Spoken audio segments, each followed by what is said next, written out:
આજે આપણે C jacket લેવા મસ્ત રીતે બધા જેકેટ લેવાના બધાને.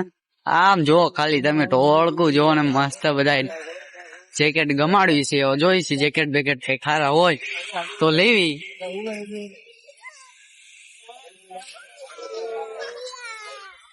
મોટી દુકાન છે મસ્ત. હાલ્યા જ જાય છે, કઈ પૂછાવતા નથી કે શું લેવાનું છે, કયા જેકેટ લેવાના. હારા જેકેટ મળે તો ભાઈ લેશે મસ્ત. અને આ ભાઈ તો એની મોજમાં જ હોય ને ધૂનમાં જ તે. બાકી મસ્ત મસ્ત જેકેટ જો આ બાજુ. તમારે કોઈને લેવા હોય જેકેટ તો ઓસિયા મોલ ની સામે બાવળા બગોદરા હાઈવે આવી જવાનું બરોબર. જેકેટ લેવા હું પણ અહીંથી લેવું છું સસ્તી મળી જશે. મસ્ત લાઈન છે જેકેટ ની. અને આ ભાઈ ને જેકેટ લેવું જ પણ એ પેળાયું જ કરે છે હજી.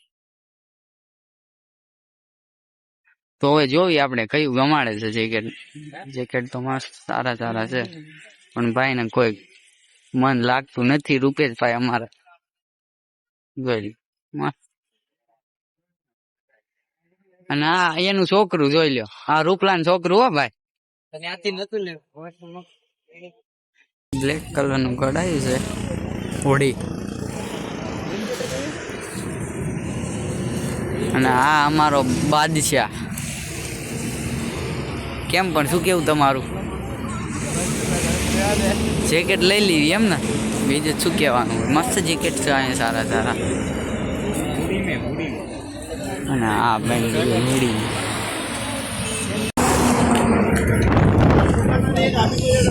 બધાય લઠ્ઠા જ છે બાપા. હા આમ જોઈ લ્યો. હા બધાય ભૂકા ઘાટ નાખે એવો ભાવ કર્યો. આમ જો આમ જો બધા આ બધા ગધેડા કહેવાય. શું આ બધા